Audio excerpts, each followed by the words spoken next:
All right, everybody, welcome back to Changemakers. Jim Shelvy here again. I'm joined by Nathan Bourne, founder and CEO of MyCore Inc. How are you, Nathan? I'm doing great, Jim. How are you? I'm doing great. So Nathan and I have a lot of history. I've known him for going on 10 years now. Man. And about how many years ago did you launch the MyCore brand?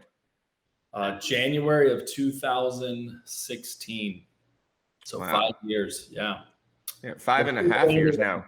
The MyCore Inc., that actual entity, will be 3 years old October 2nd. So that kind of evolved into a new model, a new entity. But I've been on the path for 5+ years.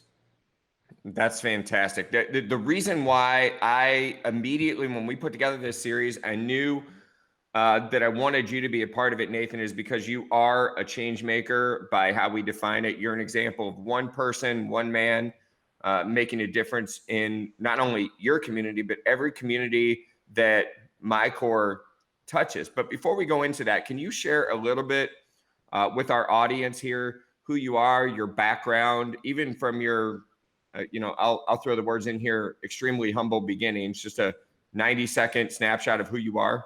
Yeah, for sure. Yeah, I kind of had a unique upbringing. I am the fourth of 9 children, so that's kind of a unique thing in this day and age. I grew up to parents that got married at 18 and 19, and they did not succeed financially, you could say. So we just struggled growing up financially, and that was kind of tough. But I chose athletics and academics as my vehicle, kind of my way out, if you will. And I excelled in that, did well in the sport of wrestling, and ended up at an Ivy League school, the University of Pennsylvania, UPenn, and wrestling there, Division I. And I felt that it was very linear and that I wasn't going to make an impact. I wasn't going to make a big change. Not to say that I couldn't have, but just at that time at 20 years old. So I just got inspired by entrepreneurship, and I wanted to change the world. I wanted to make an impact in my world. And for me, for my story to kind of make sense, I needed to do something that felt significant. And that just sort of led me onto a path of being an entrepreneur, being a person that's driven by philanthropy, and I wanted to kind of swing for the fences. So that's kind of the short version of it. Yeah, and you did. So I've known Nathan as he reached, top levels with a company that we both worked at together.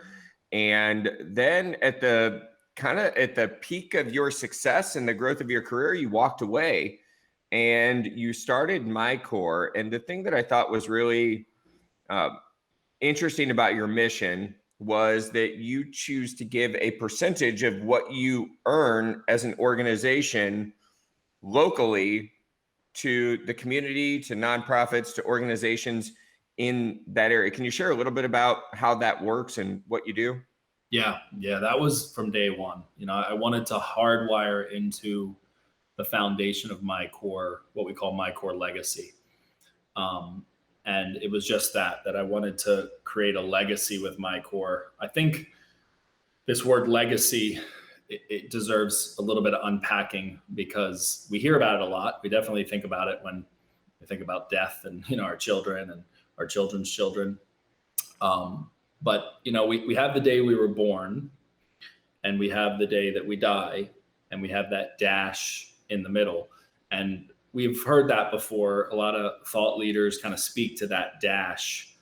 I think legacy, people often think, starts at the day of your death, what you leave behind, what legacy you leave. And I don't quite see it that way. I think you live your legacy, that really your legacy begins from your date of birth through your dash to your date of death and beyond, that it's really part of all of that.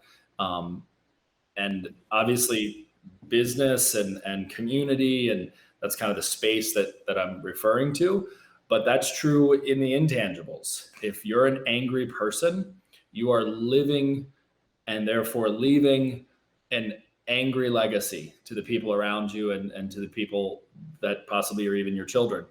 And then the people around you have to reconcile with that. They have to kind of deal with that and say, am I going to carry this on, or am I going to purify this? Am I going to refine this? Am I going to grow through this and not just go through this?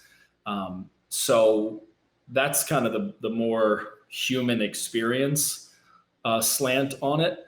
However, more tangibly, what I wanted to build was that as we crafted my core and we learned and we grew and we developed and we, just expanded and scaled, that we were making a difference real time. Because I think what happens is that people set out to build something, they sometimes succeed or succeed even big, and then they think, okay, how can I now make an impact? How can I now offload this because I'm freed up? I've built it. I have the clout, I have the mindset and the skill set, and I've built the asset. And I think that's well and good, but this is kind of how I visualize it, whether this makes sense or not. If the United States went through a drought and the country was, totally dry, and there was fear of forest fires and there wasn't enough water, you could make the argument, well, we have water on both sides of us. We have the Atlantic Ocean and the Pacific Ocean. What's the problem? Well, the problem is, how would you get it to the middle of the country? I mean, you're in St. Louis. I'm by the coast. You're going to get jugs of water. You need an irrigation system, right? You need a water cycle. You need the ecosystem that in the natural world we experience, which gives us fresh water and gives us, soil to grow on. Well, if you take that same sort of thought process and you apply it to what's above ground, I think it holds weight, it holds water, which is that real time you should be making these differences. You should be connecting with nonprofits, connecting with your community. That way you scale and grow together. So because we're in essence a startup, we like to work with nonprofits that are startups. Nothing wrong with giving money to the United Way or the Salvation Army or some of these largely established nonprofits and charities, but we wanted to identify people that were in a similar place that we were in and say, how can we lock arms with you and lean on one another? And I think money's a very tangible part of that, obviously, but there's also time and energy, right? System, SYSTEM, save yourself time, energy, money. So when thinking about giving and what that really means, and to create that reciprocity, we have to factor in time and energy in addition to money. So we make sure we dedicate our time. We have people that create awareness for the organizations that we're working with. And we don't just look at it as in, here's a check, here's a piece of our revenue, here's a part of our profits, but rather how do we really shield up that organization and apply our time, our energy, and our money. So hopefully that all made sense. No, it does. Answer this question for me, though, if you could, because I want to be conscious of time. Just in like 30 seconds, why was that important to you? I was on the receiving end of a lot of it. Christmas happened often, and I knew as a child that my parents didn't buy all those gifts, that they came through the church or they came through an organization that, made that happen. The church specifically was a big part of my upbringing.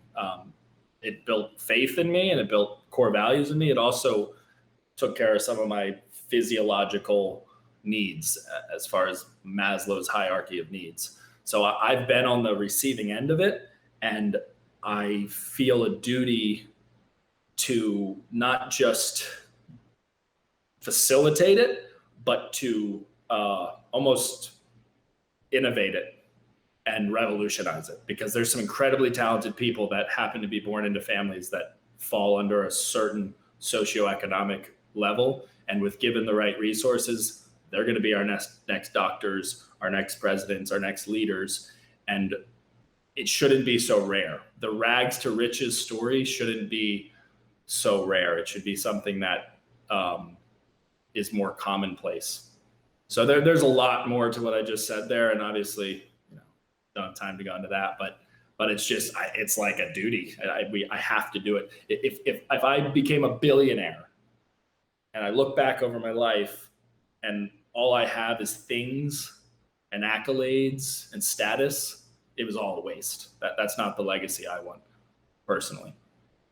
I love that. What challenges have you encountered along your journey of trying to do this and try and give time and give money and give resources? And what advice would you have for those that maybe are scared to take those first steps? What would you say to them, and how to get started? Yeah, there's a tangible and an intangible. There's a practical and an impractical. So you have to sort of address both of those, because there's going to be a component in it that is just faith, but there's also acumen and stewardship and planning. People don't plan to fail, they fail to plan. So I came out of the gate with a lot of mojo around it and was hardcore about it. And then I had to be wise and put a plan together and really map it out conservatively. So to answer the question, I live by a philosophy that Ralph Waldo Emerson said, you've perhaps heard it, that do the thing and you'll have the power. Most people, they want the power in order to do the thing, but it doesn't work that way. It would be so nice if it did. Wouldn't it be nice if you had all the resources and then you started to give, or you had all the resources and then you started your business, you had the time, you had the energy, you had the money? It doesn't work that way. You do it and then those things follow. So there is a component of it is that's just do it, like Nike would put it, just do it. Find a way and pick a percentage, 1% of your revenue. I'm telling you, you can give that away. You're wasting that on stuff that is not going to bring any reward to you tangibly or intangibly, and then scale it up from there. But also, if money's not your gift, find another way to give your time, your energy, your introduction, your awareness. Bring your service to people. And nonprofit, profit, I don't get too lost in the sauce there, because the way I see a nonprofit, a 501c3, is a mission-driven, tax-advantaged business.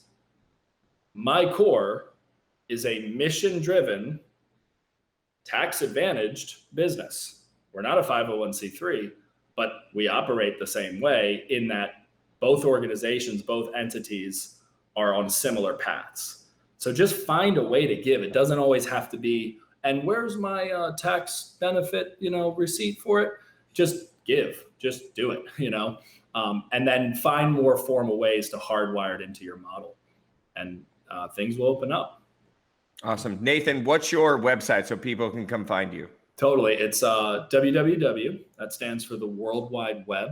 I'm joking. It's leadwithmycore.com. Leadwithmycore.com. Awesome. Nathan, thank you so much for joining us here today. We'll be back with more Changemakers right after this. Thanks for watching. Right on.